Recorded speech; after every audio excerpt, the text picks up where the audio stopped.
This is Edwards Air Force Base, California.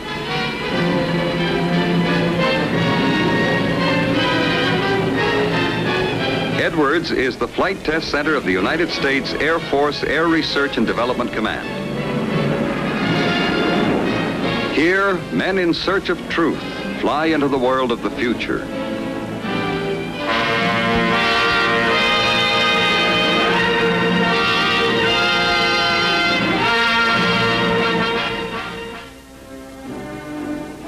At the Flight Test Center is the fastest school in the world, the United States Air Force Flight Test School, from whose doors, upon graduation, come the men destined to push back the frontiers of aeronautical knowledge, the United States Air Force Flight Test pilots.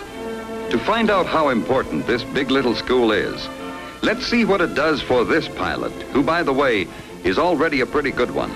His name is Roy Jones, and he's come to join a new class that's just starting. He's 28 years old, married, and has 2 children. He has a degree in engineering and 2,300 hours flying time. Helen is typical of the wives of these students, and at this moment isn't too enthused about his becoming a test pilot. But Roy has no reservations. Here's a chance to put his knowledge of engineering to actual practice, to fly the latest aircraft, and to gain added skill as a pilot.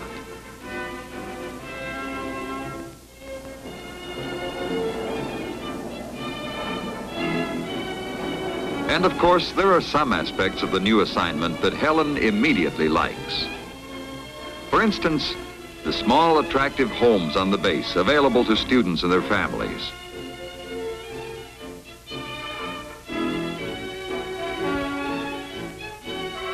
They are unusually modern and up-to-date and provide every comfort for good living. She also likes the nearby school.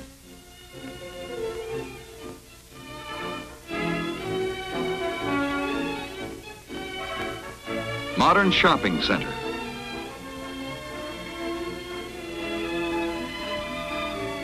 And friendly neighbors.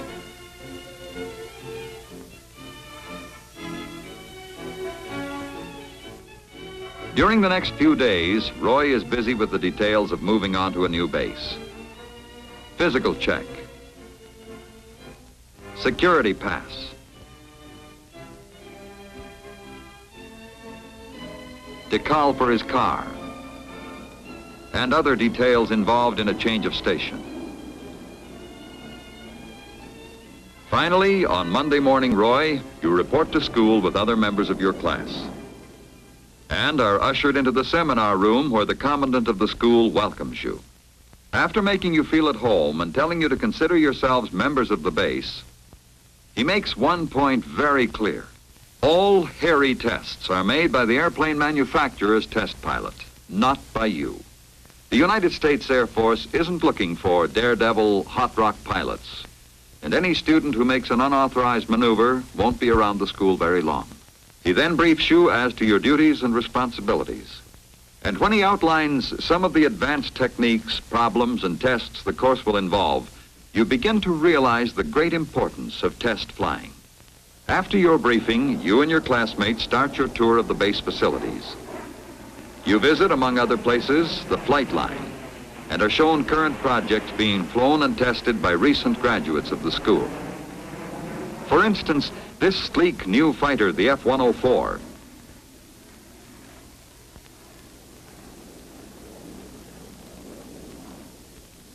and the F-101, a fighter that's heavier than a World War II bomber.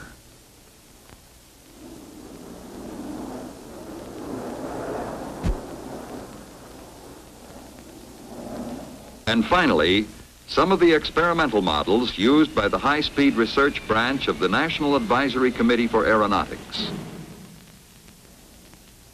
After your tour, you're issued your flight gear, test books, drafting equipment, and classroom supplies. You are also given the pilot operating handbooks, the -1s, for each of the various types of airplanes you'll be flying for the next 6 months. That night, you show Helen the textbooks you will review during your training period. Algebra, trigonometry, calculus, physics, and some you probably know very little about, such as dynamics of flight, stability and control. The list impresses you, doesn't it, Helen? You've never seen Roy so enthusiastic, have you? And you are enthusiastic, Roy. You glance through the -1s and can't wait to get into the airplanes you'll soon be flying. During the next few days, you check out in some of these airplanes, and then you find yourself attending your first class. You are told the course is divided into 2 parts. Performance first, then stability and control. Each part taking 3 months. In performance, your first lesson is how to calibrate the altimeter and airspeed instruments. The purpose of this test is to determine the position error in the aircraft's pitot-static system so that corrections can be made to data obtained from this system. There are several ways to do this, and one of them is by determining your height from the ground by flying past the control tower. Surprises you, doesn't it, Roy? You never knew this before. But wait. Your instructor is going to prove this to you along with a lot of other interesting things. He tells you the flight test technique for this particular test. The airspeed for the jet airplanes will vary on each pass by the tower at 40-knot increments from 150 to 500 knots. You will record all data on your knee pad. The theodolite readings will be recorded by an assistant in the tower. You will be given a test data card for the tower flyby and a schematic diagram of the traffic pattern. Early the next morning, your instructor takes you up to check you out on the test, and you learn a couple more things. First, your instructor will always fly with you the first time to demonstrate the various tests. And second, a camera placed in the nose section of the T-33 will photograph the instruments of the airplane while you make each test. A little while later, following the prescribed traffic pattern, you bank the airplane and start to descend. In the control tower, an observer prepares the theodolite for your test. And at the proper point, you bank once more at low altitude, lining up the airplane with the runway for your pass by the tower. And there you go, Roy. Past the theodolite setup in the control tower. You pull up and go around for another pass at a slower speed to complete the test.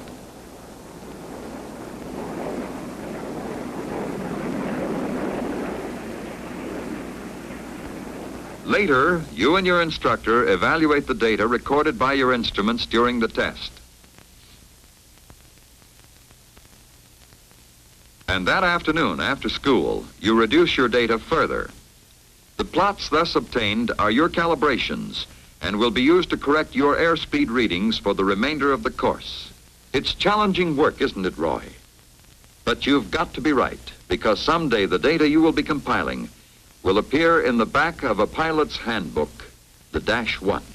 Your information will cover our latest and newest aircraft and will be vitally important to the pilots who fly them. You often wondered who compiled all that data, didn't you? Well, now you know. As you get deeper into the course, you're amazed at how little you know about airplanes. But this is your chance to fill in some of those gaps, and sometimes the day just isn't long enough. Roy's interest in his work is beginning to rub off on you, isn't it, Helen? You constantly find yourself discussing future plans with him. He tells you that assignments are available to graduates of the Flight Test School at Edwards, the Wright Air Development Center, and others. Since he can express a preference, which one do you think he ought to choose? Before you can answer, the front door bell rings.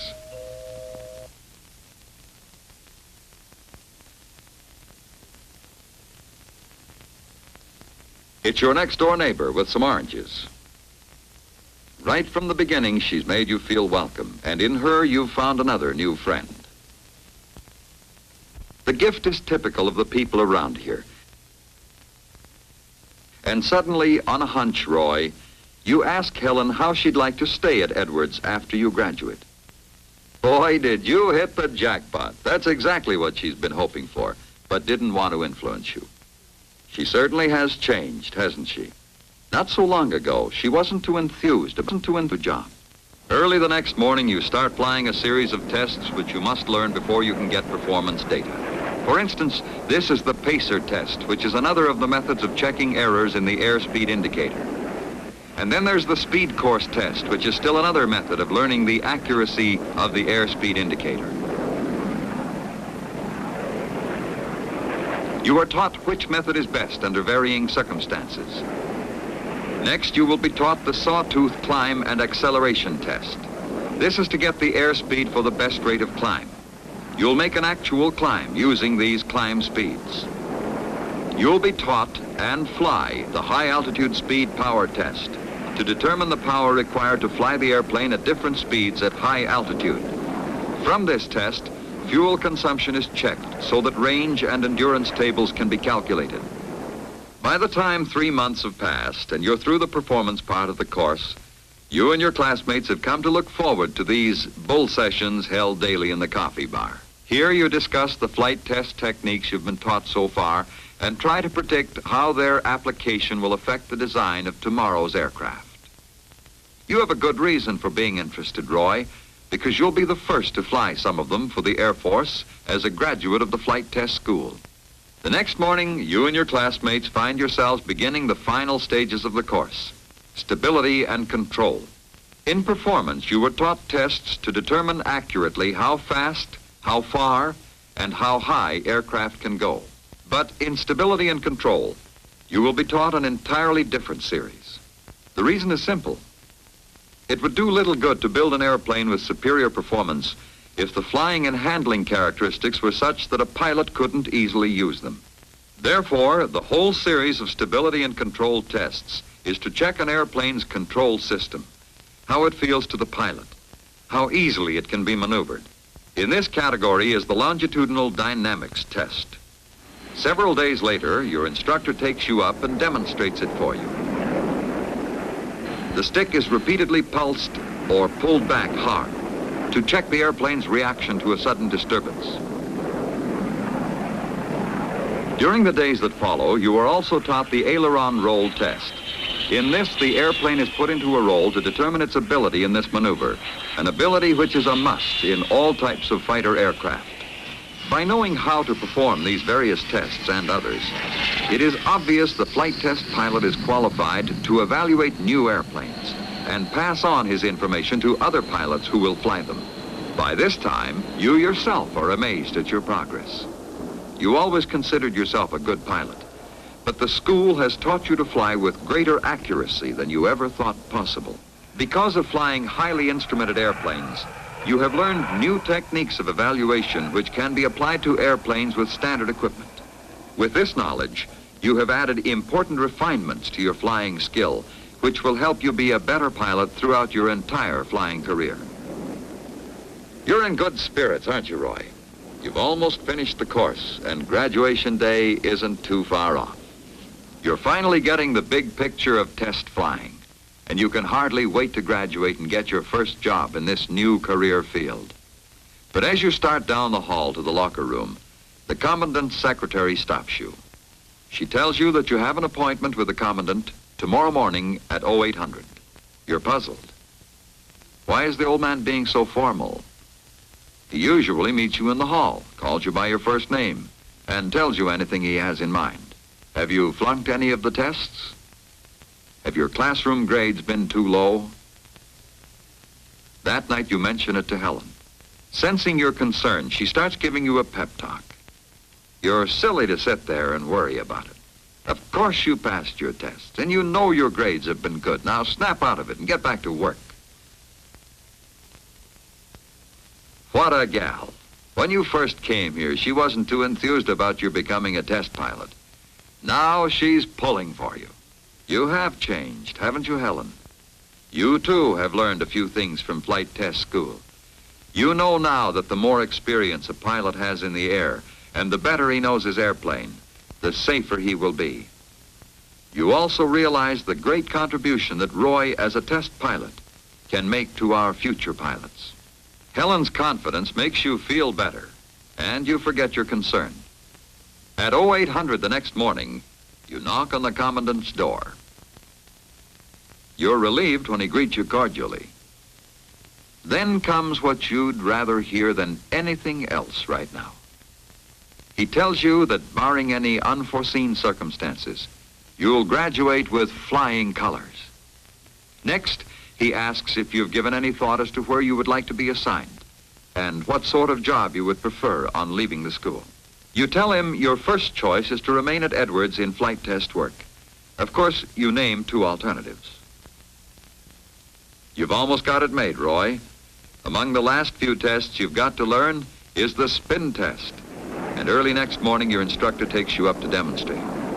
The purpose of this test is to teach the various spin recovery techniques.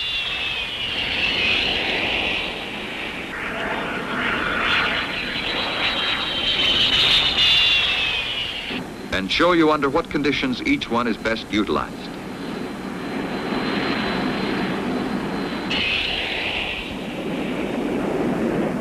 Graduation day. For you and your classmates, Roy, this is one of your proudest moments. You've upheld the fine traditions of the school, mastered a challenging course, and attained your goal. At last, you're a flight test pilot. And it's a proud moment for you, Helen. There's not only the satisfaction of seeing Roy make good, there's also the knowledge that now he's in a position to do his country a great service, as well as to contribute much to the future pilots of the nation. A little later, Roy, in saying goodbye to the commandant, you tell him you have a buddy who is anxious to apply for the school, but is in a critical job and has no immediate replacement. What should he do? The commandant tells you to have your friend apply anyway. According to Air Force Regulation 53-19, all applications must be forwarded even though disapproved, and USAF will make the final decision as to nomination to the school. He reads from the regulations. The Major Air Command will forward all applications, regardless of action recommended, to the Commander, Air Force Flight Test Center, Edwards Air Force Base, California. Attention USAF Flight Test School for screening. You thank him for his advice. He shakes hands and tells you, drop in anytime. Let me know how you're making out. And so, Roy, you leave the flight test school, rich with new friendships and happy memories.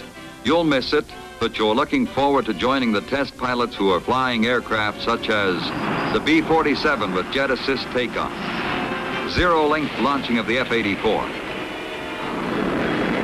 a KC-135 refueling the B-52, the experimental X-13 vertical takeoff and landing plane, and many others still in the experimental stage.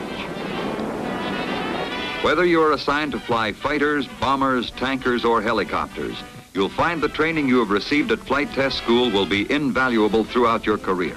You now belong to one of the best informed, most highly trained group of men in the aeronautical world, the United States Air Force flight test pilots, the men who, in search of truth, will be the first to fly the airplanes of tomorrow.